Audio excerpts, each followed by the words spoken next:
all written down, but I want to tell you,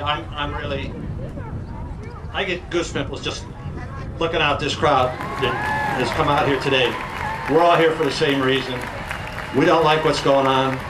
We're mad as hell. We're not going to take it anymore. That wasn't what I had written down. I'll read you the rest. Before we start our program, I'd like to share a couple things about you here, about this Tea Party. I'd like to talk a little bit about our goal, the goal that we share for this event. I'm sure you've all seen a lot of Tea Parties, and it seems like maybe they're just events that bring awareness to the fact that people are mad. But we have a higher vision for this Tea Party. We have a goal. We hope that this Tea Party will inspire everybody here to become informed, engaged, and take action.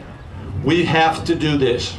We can't sit passively by and let them run this great nation into the ground. And the only way they're going to stop is when we become active and become engaged. We need to call. We need to write letters. We need to get together with our friends and neighbors, and we need to vote these guys out of office.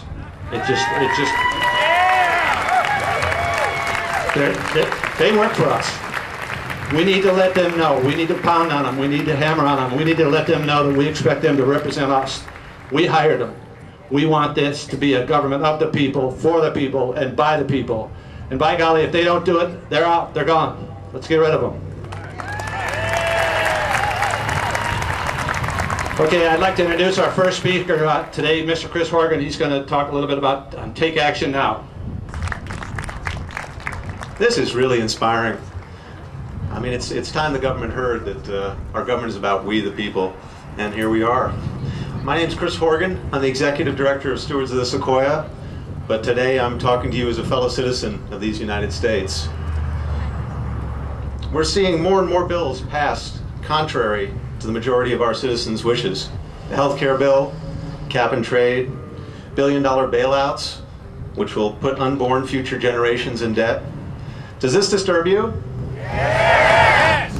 We're seeing elected officials who are supposed to serve the people instead serving themselves, voting themselves pay raises while the nation loses jobs, voting for their own Cadillac private medical plans while they require the public to use inferior medical plans, voting themselves full retirement benefits while unemployment skyrockets and the public retirement accounts are bankrupted. We've allowed our elected officials to become a ruling class. Instead of a government for the people and by the people, the public is increasingly told not only what to do, when to do it, and how to do it, or face fines.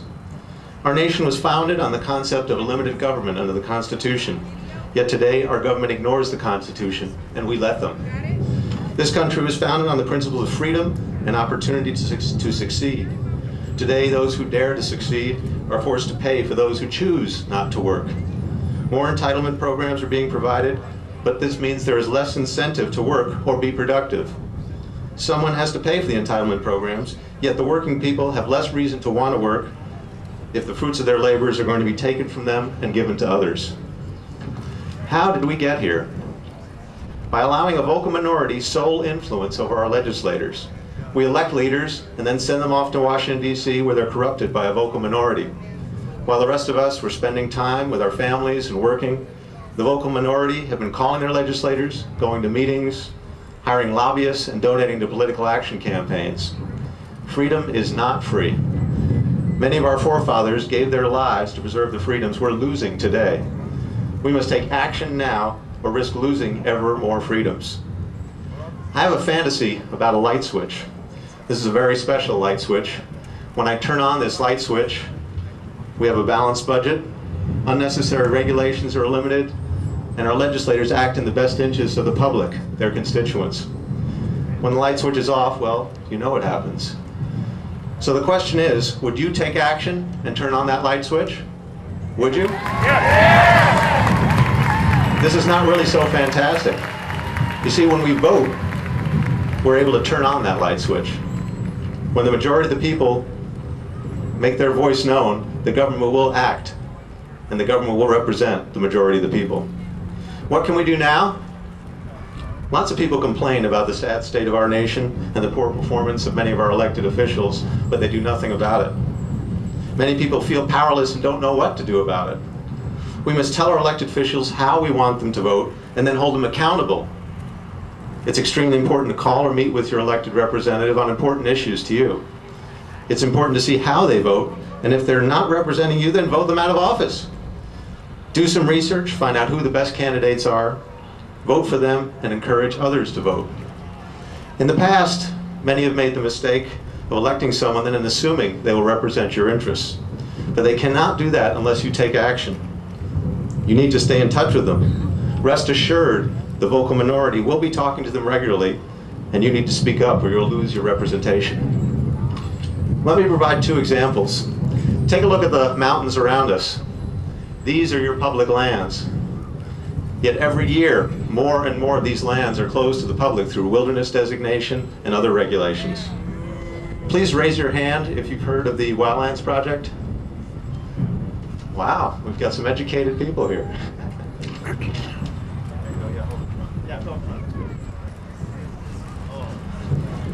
I know it's hard to see.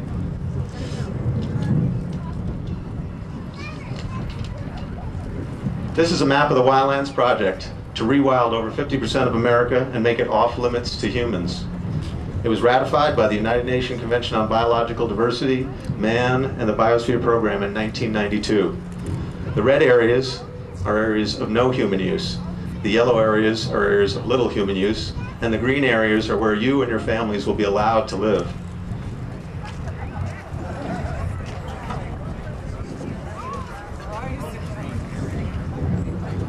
This is a map of California as the Wildlands Project envisions it. Can you see your community of Lake Isabella? Well, it's a very small area. We'll have these maps over at a table for you to look at them more closely, but it's yellow. It's an area of little human use. It's surrounded by red, no human use. Does that bother you? Yes! Is it right to lock the public out of their public lands? No! Is it right to eliminate our community, wipe it off the map? The Wildlands Project is the brainchild of the vocal minority, and they've been successfully implementing it while we've wallowed in apathy. Some people think the Wildlands Project is about protecting the environment, but it is about pushing people back into cities where they can be controlled by the government. The Wildlands Project is about power and money. It will increase the power of the government and make the public more dependent on government and government partners. If today was 1950, and I told you that I was going to eliminate logging, put ranchers and farmers out of business, and buy their land for pennies on the dollar, you'd tell me I'm crazy. Yet that is exactly what we have allowed to happen through the Wildlands Project and other programs. My second example shows how public involvement works. The Forest Service has been working a plan for public lands surrounding us to determine which roads and trails you would be allowed to continue to drive on. Local organizations have been heavily involved in the planning process over the past 5 years to help keep roads and trails open. The Forest Service came up with a number of alternatives, all of which proposed closures of roads and trails and the elimination of vehicular access around Lake Isabella. Why has the Forest Service moved more and more towards closure? It is because the vocal minority extremists have been pushing heavily for closure for decades. They sue the Forest Service regularly, while the public rarely makes a concerted effort to oppose them. However, due to intense local involvement, the Forest Service drafted a new pro-access alternative. The Forest Supervisor then chose that pro-access alternative. Both Congressman McCarthy and Assemblymember Fuller heard the voice of their constituents and drafted letters to the Forest Service urging them to keep roads and trails open. The bottom line is the public and the community took action and were able to positively affect the trail plan, enlist elected officials' support, and turn back the tide of extremist-driven closures. So the system can work. It's up to each of us to be more involved and get others involved so the silent majority can become the vocal majority. If we do that, we can stop the train wreck some of our nation leaders are heading this country on. If you remember only one thing today, I hope it is that each of us must take action. It's a wonderful thing that we've all gathered here together as a community, and others are gathering across this nation, but this is just the first step. We must continue to speak out and become the vocal majority. We must stand up for what is right. We must cry out about what is wrong. We must be silent no longer. The sleeping giant has woken. Welcome to the age of the vocal majority. Thank you.